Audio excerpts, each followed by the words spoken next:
आज प्रभु की कृपा से जैसा आदेश हुआ है संगत के सामने विचार रखने का, दास ईश्वर द्वारा प्राप्त बुद्धि से ही संगत के सामने विचार रखने का प्रयास करेगा।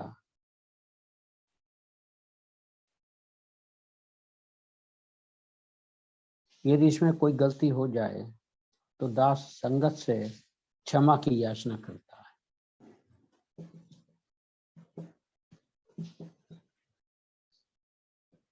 गुरुदेव द्वारा 15 अक्टूबर 1945 को ये सत उपदेश अमृत संगत के समक्ष रखा गया था, जिसका विषय है स्वभाव। महाराज कहते हैं कि गुणी पुरुषों का विचार होता है कि पाप क्या चीज है, पुण्य क्या चीज है। गुणी पुरुषों का विचार होता है कि पाप क्या चीज है, पुण्य क्या चीज है। यह जग मिठा अगला किस डिठा, काम से फुर्सत नहीं, रब को क्यों याद किया जावे इत्यादि। अर्थात जब यह जग ही मीठा लग रहा है तब परमात्मा के बारे में क्यों सोचा जाए।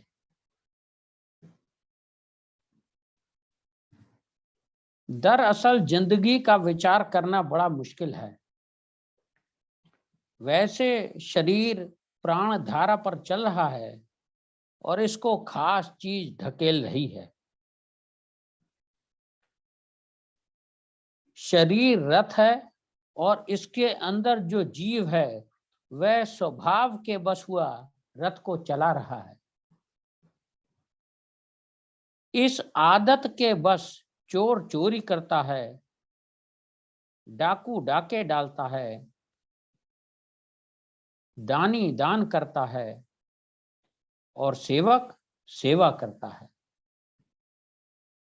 बुराई भलाई नेकी बदी सबका जीव को पता है, बावजूद इसके वह भलाई की तरफ रजू यानी कि रुख नहीं करता, बुराई की तरफ ही जाता है, क्योंकि उसके संस्कार अंदर उसको बुराई की तरफ रागव यानी कि लगा कर रहे हैं।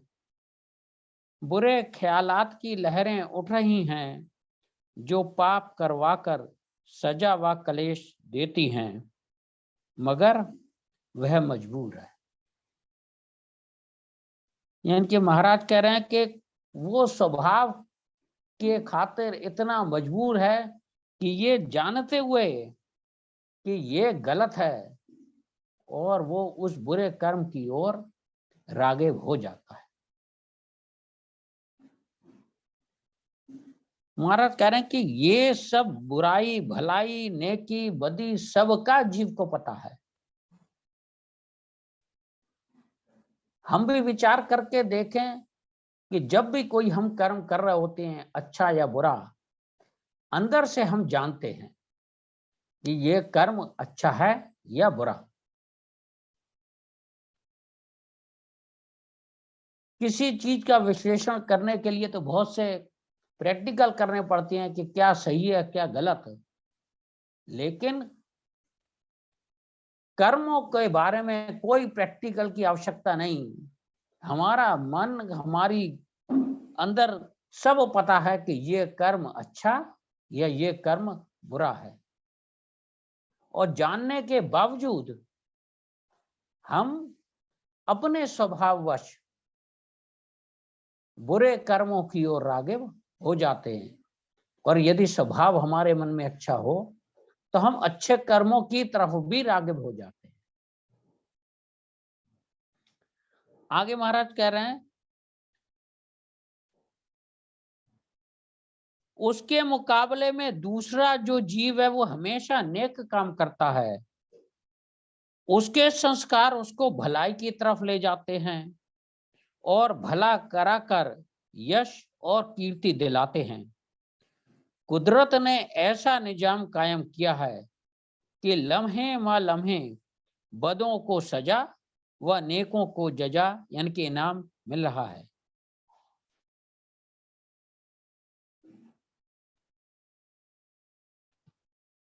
तो हम जो भी कर्म सुबह से लेकर शाम तक करते हैं वो अपने स्वभाव वश ही करते हैं। और हम देखते हैं समाज में भी स्वभाव की खातिर लोग कितने कितने बुरे कर्म, और कुछ ऐसे भी हमें लोग समाज में मिलते हैं जो अपनी स्वभाव के खातिर अच्छे से अच्छे कर्म भी करते। लेकिन हम देखें कि हमारे मन में कई प्रश्न और भी उठ खड़े होते हैं कि ये कर्म मैं अपने आप कर रहा हूं या मुझे संस्कार करा रहे हैं। इसी संबंध में एक प्रेमी ने महाराज जी से प्रश्न भी किया, महाराज जी कर्म हम खुद करते हैं या पिछले संस्कार ही हमको शुभ अशुभ मार्ग पर ले जाते हैं? महाराज जी कर्म हम खुद करते हैं या पिछले संस्कार ही हमको शुभ अशुभ मार्ग पर ले जाते हैं? तो देखें महाराज जी क्या उत्तर देते हैं, प्रेमी बेशक संस्कारों करके ही जीव का स्वभाव बनता है, मगर अपने संस्कार आप बदल भी सकता है। ईश्वर ने बुद्धि दे रखी है मगर इस्तेमाल नहीं करता। ये बात हम सब प्रेमियों के लिए भी है, क्योंकि हम सब के मन में भी कई बार ये प्रश्न उठते हैं, क्योंकि हम इसे जानते हुए भी कई बार ऐसे कर्म करते हैं जो ईश्वर आज्ञा जिनकी नहीं है। महाराज कहना, प्रेमी बेशक संस्कारों करके ही जीव का स्वभाव बनता है, मगर अपने संस्कार आप बदल भी सकता है। ईश्वर ने बुद्धि दे रखी है मगर इस्तेमाल नहीं करता। बुराई को छोड़कर अच्छाई को ग्रहण कर सकता है। अच्छा कर्म करते करते बुरा कर्म भी करने लग जाता है। इस वास्ते हर घड़ी हर समय दिल को मजबूत करके सन्मार्ग में दृढ़ता धारण करनी चाहिए। हर समय दिल को मजबूत करके सन्मार्ग में दृढ़ता धारण करनी चाहिए। ज्यों ज्यों पक्के इरादे से शुभ मार्ग पर चलता है उच्चता को प्राप्त होता है। अच्छी संगत अच्छी तरफ ले जाती है। मलिन स्वभाव वालों की संगत करके बुद्धि मलिनता को प्राप्त होती है।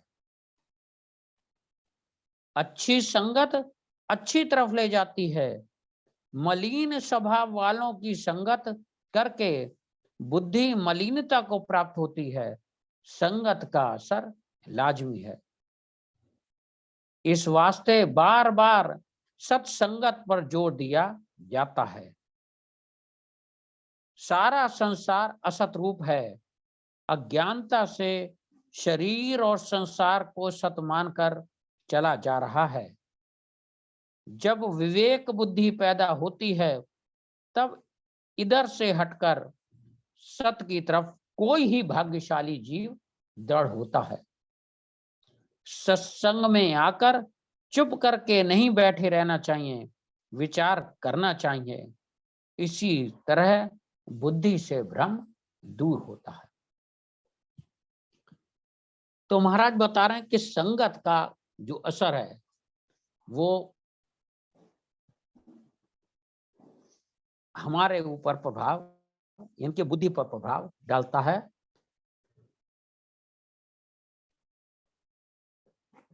और यदि हमारी संगत खराब है तो निश्चित रूप से हमारी बुद्धि में के जो निर्णय होंगे वो भी खराब होंगे और हमारा मन का जो स्वभाव बनेगा वो भी बुराई की तरफ हमें ले जाएगा।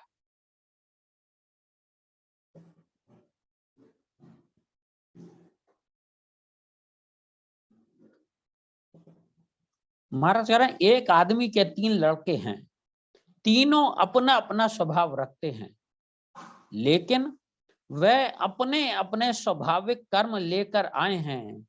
माँ बाप ने उनको जन्म दिया मगर बुद्धि नहीं दी। इसीलिए बच्चा अपने स्वभाव के मुताबिक चेष्टा करता है। ताल्लुकात भी स्वभाव के मुताबिक होते हैं, उनको कौन बदले। एक बाप के दो बेटे हैं, एक शहंशाह बनता है और उसको सब सामान मुहैया हैं, प्राप्त हैं। दूसरा गदागर यानी कि भिखारी है, जो रोटी के लिए भी लाचार है। बाप लेखा बांटकर नहीं देता। यही हाल वनस्पति का है, कोई कड़वी है, कोई मीठी।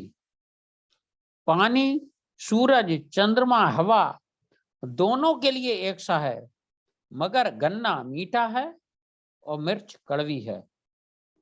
गन्ने के बीज का स्वभाव मीठा है, मिर्च के बीज का स्वभाव कड़वा है। दोनों के बीज स्वभाव के मुताबिक ही अपनी खुराक ले रहे हैं। अब देखें, इस उदाहरण से महाराज हम सबको ये बताने का प्रयत्न कर रहे हैं कि गन्ना और मिर्च दोनों का स्वभाव अपना अपना है। दोनों कोई पानी, सूरज, चंद्रमा, हवा सब दोनों ही प्राप्त हैं, लेकिन अपने अपने स्वभाव की खातिर एक मीठा है और दूसरा कड़वा। एक अगली जो बड़ी महत्वपूर्ण बात महाराज ने लिखी है, दोनों के बीच स्वभाव के मुताबिक ही अपनी खुराक ले रहे हैं। खुराक तो दोनों को मिट्टी से ही मिल रही है, सूरज से मिल रही है, लेकिन अपनी स्वभाव के मुताबिक ही वो खुराक ले रहे हैं। हम सबके जीवन का भी यही हाल है कि जैसे हमारे आसपास का वातावरण है, जैसी हमारी संगत है, वैसे ही खुराक हमें मिल रही है, वैसे ही हम भोजन ग्रहण कर रहे हैं, वैसे ही विचार ग्रहण कर रहे हैं, और भोजन और विचारों की खातिर ही की कारण ही हमारा स्वभाव जो बन रहा है वो अच्छा या बुरा, ये हमारे संगत पर निर्भर कर रहा है।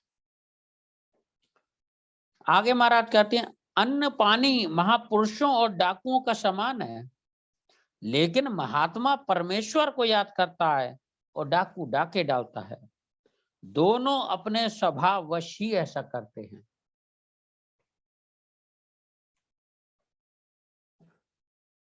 भ्रष्ट बुद्धि वाले को कौन रास्ता बताएगा। करनी की सजा जब तक न मिल चुके रास्ता बंद नहीं होता। भला पुरुष अपना रास्ता साफ कर रहा है। दुनिया के बाहर कोई दुख नहीं, दुख व सुख अंदर से पैदा होते हैं। बुद्धि के निश्चय के मुताबिक सुख व दुख मिलता है। अब देखिए महाराज कह रहे हैं, बुद्धि के निश्चय के मुताबिक सुख व दुख मिलता है। यानी कि बुद्धि से जैसे निर्णय, अच्छे निर्णय होंगे तो हमारे कर्म अच्छे होंगे और अच्छे कर्मों का फल सुखरूप मिलेगा, और बुरे कर्मों का फल, अगर बुद्धि के निर्णय गलत हैं तो उसके फल भी गलत होंगे।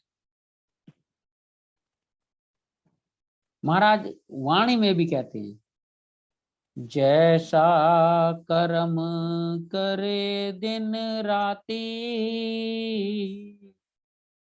तिस ही रंग मनसा उत्पाती।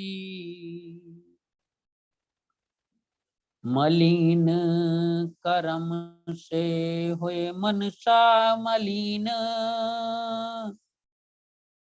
सत असत नहीं भेद को चीन। ऐसे जीव कर्म संयुगता, जैसा कर्म ऐसा फल भुगता। मिल सत्संग नित्य खोज विचार, पाप कर्म नहीं पर से सार, छिन छिन मन में सत्कर्म विचारे, मिले आनंद मिटे भरम गुबारे। मिल सत्संग नित खोज विचार, पाप कर्म नहीं पर से सार, छिन छिन मन में सत्कर्म विचारे, मिले आनंद मिटे भरम गुबारे। यानी कि यदि हम सत्संग में हमारा मन लगे तो हमें निश्चित रूप से हम अच्छे विचारों को प्राप्त करेंगे, जिससे महाराज कह रहे हैं कि मिले आनंद मिटे भरम गुबारे।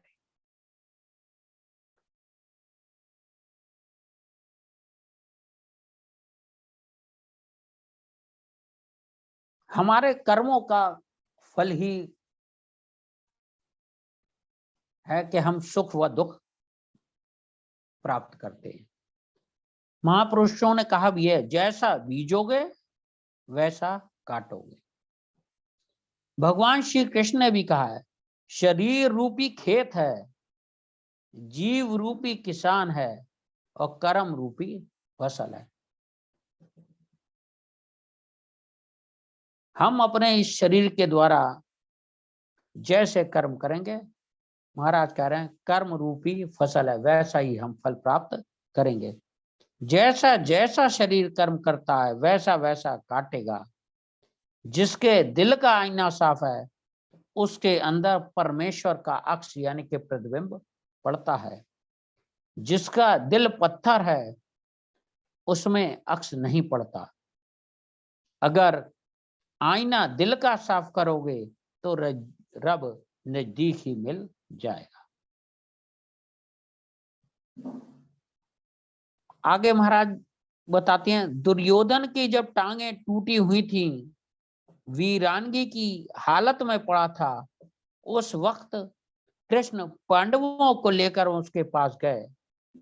उस वक्त दुर्योधन ने कहा कि मैं नेक बद यानी कि बुराई को अच्छी तरह समझता था, मगर मेरे अंदर एक दैत्य था जो मुझे नेकी की तरफ नहीं जाने देता था। उस वक्त दुर्योधन ने कहा कि मैं नेक बुद्ध यानी कि अच्छा बुरा को अच्छी तरह समझता था, मगर मेरे अंदर एक दैत्य था जो मुझे नेकी की तरफ नहीं जाने देता था। तो हमारे अंदर भी ऐसा ही वासना का, दुर्मति का दैत्य है जो हमें भी नेकी की तरफ बढ़ने नहीं देता। महाराज कह रहे हैं, महापुरुषों ने बताया है कि एक चक्रवर्ती राजा है मगर उसको सुख नहीं है। अगर तुम्हारे संकल्प पवित्र हैं तो तुम सुखी हो। यानी कि एक कोई चक्रवर्ती राजा भी है, वो भी इच्छाओं की खातिर परेशान है, उसको भी महाराज कह रहे हैं सुख नहीं है। अगर तुम्हारे संकल्प पवित्र हैं तो तुम सुखी हो। यानी कि हमारे सुख का आधार हमारे पवित्र संकल्प है। अब कौन से हमारे ऐसे संकल्प पवित्र हो? एक विचार महाराज जी का आया था कि अगर संगत पवित्र है तो हमारा स्वभाव अच्छा होगा। तो मेरे विचार में तो पहला हमारा संकल्प पवित्र यही हो कि मुझे संगत जो है वो अपनी पवित्र रखनी है।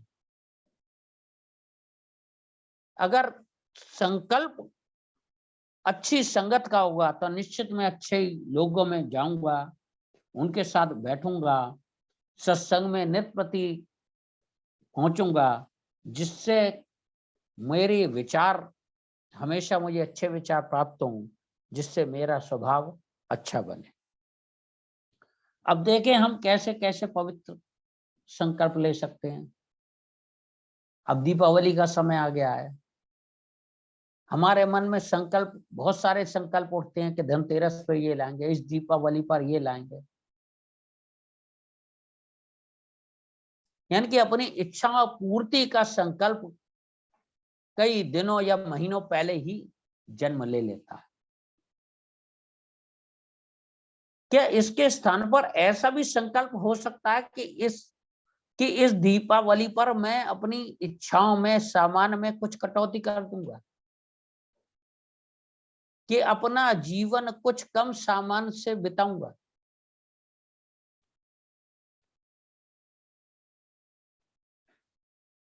अपने जो इच्छाएं हैं उनको कुछ कम करूंगा। तो ये संकल्प भी हमें, अगर हमारे मन में उठे कि मुझे ऐसा संकल्प कि इस बार मैं जो है कि अपने जीवन को पिछले वर्ष के मुकाबले इस आगे के वर्ष में कम संसाधनों से, कम साधनों से गुजारूंगा। हम देखें महाराज अपने ऊपर कितनी कठोरता और दूसरों के लिए कितनी दयालुता का आचरण करते थे। हम सब ने सुना है बाबा महाराज जी का, एक बार जब जूता थोड़ा खराब हो गया, टूट गया, तो प्रेमी ने कही कि ये और ले आए। तो महाराज जी ने कही नहीं, अभी ये सही हो जाएगा अभी, और अभी चलेगा ये। तो उस प्रेमी ने कही जहां जा रहे हैं वहां पर खराब हो गया तो महाराज जी ने कही नहीं, यदि वहां खराब हो गया, टूट गया, तो वहां पे ही मिल जाएगा। देखें अपने ऊपर कितनी कठोरता, कितना सादगी भरा जीवन, के कम से कम सामान में हमें जीवन गुजारना है। और एक हम देखें अपने आप को कि रोज नित्य नए सामान के लिए इच्छाएं आगे खड़ी हैं। हर धनतेरस, हर दिवाली पर एक नए सामान का संकल्प उठ रहा है। महाराज कह रहे हैं संकल्प पवित्र हो तो तुम सुखी हो। तो ये संकल्प अगर हम करें कि इस बार मैं ऐसे व्यक्ति तक सामान पहुंचा दूंगा, उसका उपयोग खुद नहीं करूंगा, अपने ऊपर कठोरता लागू करूंगा, जिससे सामान की जरूरत हुई उसको सामान पहुंचा दूं लाके, तो ये संकल्प भी एक पवित्र संकल्प हो सकता है। तीसरा पवित्र संकल्प ये हो सकता है कि मैंने पिछले साल दिवाली से इस दिवाली तक इतना सिमरन किया, इस वर्ष में अब अपने सिमरन की अवधि को, समय को बढ़ाऊंगा। तो ये संकल्प भी मेरे विचार में एक पवित्र संकल्प हो सकता है।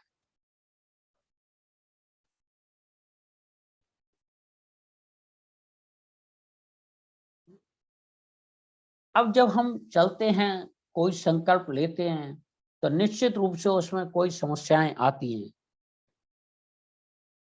तो महाराज आगे कह भी रहे हैं, मनुष्य जीवन में आकर हौसला बुलंद रखो, बड़ा दिल रखो, परमेश्वर का विश्वास रखो, दुनिया का भला चाहोगे तो तुम्हारा भला होगा, परमात्मा तुम्हारा भला करेगा।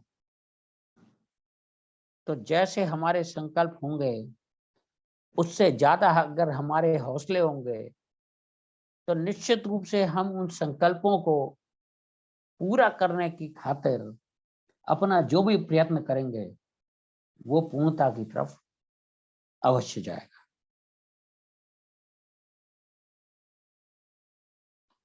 जब चलते हैं तो बाधाएं आती हैं। तो महाराज कह रहे हैं, अगर आपको रास्ता नहीं आता है तो भले पुरुषों से पूछ कर चलो। यानी कि जो बाधाएं आ जाएं, तो ऐसे भी व्यक्ति होंगे जो उन बाधाओं को कैसे पार करना है, वो हमारा मार्गदर्शन कर सकते हैं। अगर आपको रास्ता नहीं आता तो भले पुरुषों से पूछकर चलो, सत्पुरुषों के विचार लो, उनके वचनों पर श्रद्धा रखकर मानते जाओ, सफलता अवश्य मिलेगी।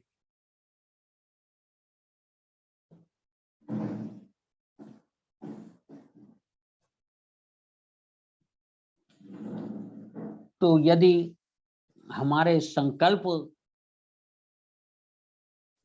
पवित्र होंगे, संकल्पों को पूरा करने के लिए यत्न पूरे होंगे, उनमें कोई लापरवाही नहीं होगी, तो बाधाएं कितनी भी आए वो निश्चित रूप से पार हो जाए। डॉक्टर एपीजे अब्दुल कलाम ने भी कहा था, यदि आप अच्छे संकल्पों को, अच्छे उद्देश्यों को लेकर चलते हैं तो ईश्वर की सभी शक्तियां आपके साथ खड़ी होती हैं। तो आज इस हमारा मन का स्वभाव बदले, ईश्वर प्राण जीवन हो, हमारे संकल्प पवित्र हों और उसके साथ हमारे प्रयत्न पूरी ताकत से हों, तो प्रभु हम सबको उन संकल्पों को पूरा करने का जो भी कृपा है वो प्रभु करेंगे, जिससे हम अपने संकल्पों को पूरा कर सकें। इस विचार में कोई गलती हो गई हो तो दास एक बार संगत से क्षमा की याचना करता है। ओम ब्रह्म सत्यम सर्वम।